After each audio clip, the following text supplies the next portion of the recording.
আসতে চলেছে সপ্তম পে কমিশন।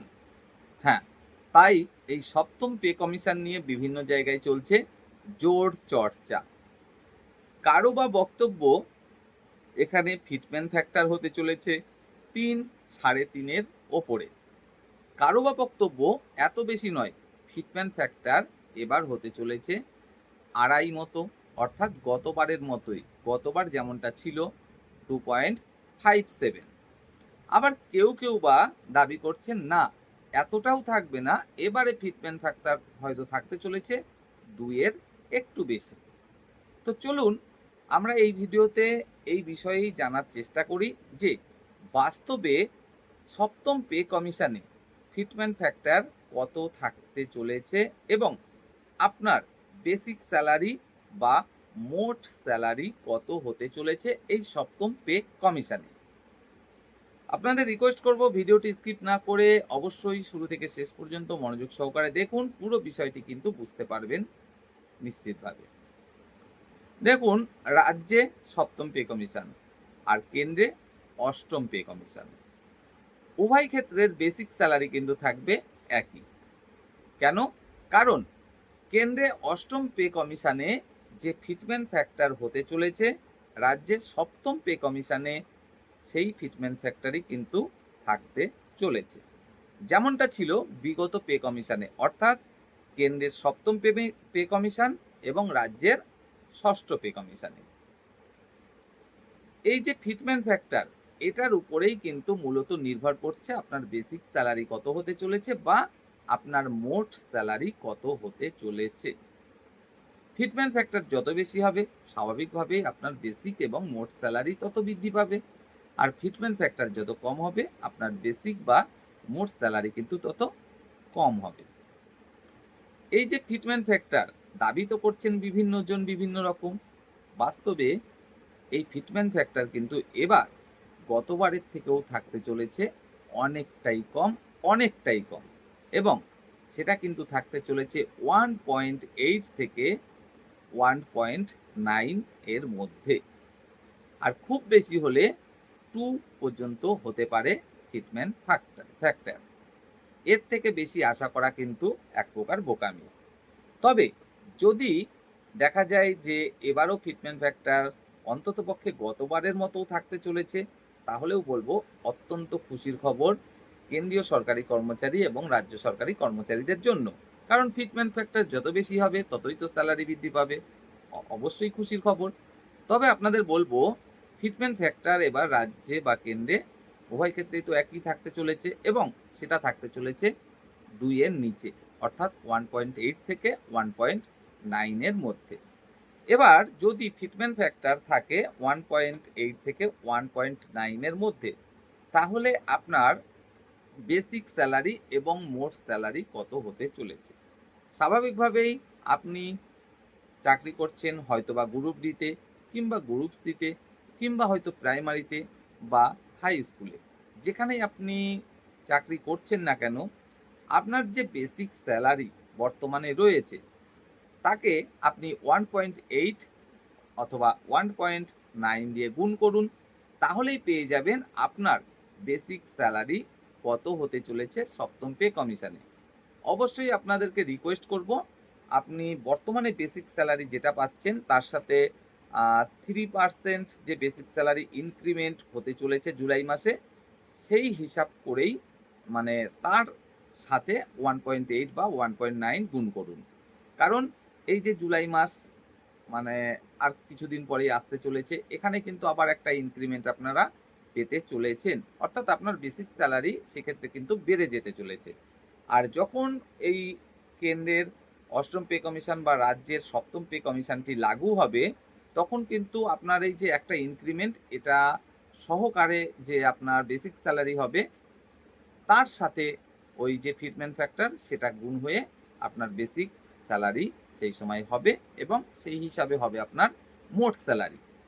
তো নতুন যদি কেউ চাকরি পেয়ে থাকে, মনে করছি একজন দাদা ভাই তিনি গ্রুপ ডিতে নতুন চাকরি পেলেন, তাহলে ধরে নিন আপনাদের সেক্ষেত্রে কিন্তু মোট স্যালারি হতে পারে ৩৭ থেকে ৩৮,০০০ টাকা মতো। শুরুতেই আপনাদের মোট স্যালারি হতে পারে ৩৭ থেকে ৩৮,০০০ টাকা। অর্থাৎ বেসিক স্যালারি ১৮,০০০-কে 1.8 থেকে 1.9 দিয়ে যদি আমরা গুণ করি এবং তার সাথে হাউস রেন্ট যেটা বর্তমানে রয়েছে 12%, যদিও বা কেন্দ্রে রয়েছে মাত্র 10% আর রাজ্যে সেটা রয়েছে 12%, এর পরের পে কমিশনে সেটা কিন্তু একই রকম থাকতে চলেছে। অর্থাৎ হাউস রেন্ট রাজ্যের ক্ষেত্রে যে 2% বেশি আমরা দেখতে পাই সেটা কিন্তু আর থাকবে না, থাকতে চলেছে কেন্দ্রে এবং রাজ্যে একই রকম। অর্থাৎ রাজ্যেও কিন্তু হাউস রেন্ট এবার থেকে 10%-এ নেমে আসতে চলেছে। অর্থাৎ বেসিক স্যালারি ১৮,০০০, তাকে 1.8 বা 1.9 দিয়ে গুণ করুন এবং তার সাথে হাউস রেন্ট আপনার 10% করুন। মানে ১৮,০০০ এর 10% ১৮০০ টাকা। সর্বমোট কিন্তু আপনার স্যালারি সেক্ষেত্রে হতে চলেছে ৩৭ থেকে ৩৮,০০০ টাকা। যদি আপনি গ্রুপ সি-তে নতুন চাকরি পান, তাহলে আপনার শুরুতেই কিন্তু মোট স্যালারি হতে চলেছে ৪২ থেকে ৪৩,০০০ টাকা। কারণ ফিটমেন্ট ফ্যাক্টর হতে চলেছে এবারে 1.8 থেকে 1.9 এর মধ্যে। আর যদি আপনি প্রাইমারি স্কুলে নতুন চাকরি পান, সেক্ষেত্রে আপনার যে মোট স্যালারি সেটা কিন্তু হয়ে যেতে পারে ৬১ থেকে ৬২,০০০ টাকা। হ্যাঁ, তবে আপনাদের জানাতে চাইবো ফিটমেন্ট ফ্যাক্টর যদি হয়ে থাকে 1.8 থেকে 1.9 এবং যদি হাউস রেন্ট হয়ে থাকে 10%, তাহলে আপনাদের মোট স্যালারি কিন্তু এই রকম হতে চলেছে। তবে ফিটমেন্ট ফ্যাক্টর যদি দেখা যায় যে গতবারের মতো মানে হয়ে থাকে, তাহলে আরও বেশি স্যালারি হতে পারে। আর যদি তারও বেশি ফিটমেন্ট ফ্যাক্টর হয়, যেমনটা অনেকে দাবি করছেন ৩, এমনকি ৩.৫ পর্যন্ত হতে পারে ফিটমেন্ট ফ্যাক্টর, তাহলে তো বুঝতেই পারছেন কোথায় গিয়ে দাঁড়াবে আপনাদের স্যালারি। তবে আমি কিন্তু আপনাদেরকে বারংবার একই কথা বলবো, একটাই রিকোয়েস্ট করব যে এবারে ফিটমেন্ট ফ্যাক্টর কিন্তু কোনোভাবেই ২ পার হবে না। ২ পার হবে না এবারের ফিটমেন্ট ফ্যাক্টর। অর্থাৎ ফিটমেন্ট ফ্যাক্টর এবারে হতে চলেছে খুবই কম। তো এই ফিটমেন্ট ফ্যাক্টর যদি কোনো কারণে দেখা যায় যে না 1.8 না তারও কম হলো, তাহলে কিন্তু আপনার স্যালারি আরও কম হবে। তবে আপনারা ধরে রাখতে পারেন 1.8 থেকে 1.9 অবশ্যই কিন্তু ট্রিটমেন্ট ফ্যাক্টর থাকতে চলেছে এবং যেটা ভিডিওতে উল্লেখ করলাম আপনাদের মোট স্যালারি এত হতে চলেছে যদি আপনি নতুন চাকরি পেয়ে থাকেন। আর যদি আপনি ২ বছর বা ৩ বছর বা ৪ বছর বা ৫ বছর চাকরি করে থাকেন কোনো ক্ষেত্রে, সে গ্রুপ ডি হোক, গ্রুপ সি হোক, প্রাইমারি হোক বা অন্য কোনো ডিপার্টমেন্টে হোক, সেক্ষেত্রে আপনি এই যে আর কিছুদিন বাদে জুলাই মাস আসতে চলেছে, একটা ইনক্রিমেন্ট আপনি পেতে চলেছেন 3% বেসিক স্যালারি। তো বেসিক স্যালারি বর্তমানে আপনার যেটা রয়েছে তার সাথে 3% বৃদ্ধি করুন। বৃদ্ধি করে দেখুন আপনার বেসিক স্যালারি কোথায় গিয়ে দাঁড়াচ্ছে। তার সাথে আপনি 1.8 থেকে 1.9 গুণ করুন এবং সেই সময়ে আপনার বেসিক স্যালারি যেটা হতে চলেছে তার 10% আপনি হাউস রেন্ট ধরে নিন যে 10% অন্তত হাউস রেন্ট আপনি অবশ্যই পাবেন। 12% যেটা বর্তমানে পাচ্ছেন সেটা 12% না করে 10% করুন। তাহলে আপনি হাউস রেন্ট বাবদ কত পাচ্ছেন পেয়ে যাবেন। সেই সময়কার বেসিক স্যালারি এবং 1 পয়েন্ট মানে 8 বা 1.9 দিয়ে যে গুণ করার পরে বেসিক স্যালারিটা হচ্ছে তার 10% হাউস রেন্ট আপনি বের করলেন, দুটো যোগ করুন এবং মেডিকেল বাবদ আপনারা যে ৫০০ টাকা মতো পাচ্ছেন সেটাও যোগ করুন। করে দেখুন আপনার মোট স্যালারি তাহলে কোথায় গিয়ে দাঁড়াচ্ছে। হ্যাঁ, আপনারা অনেকেই হয়তো একটা বিষয় জানতে চাইবেন যে তাহলে ডি এর কি হবে?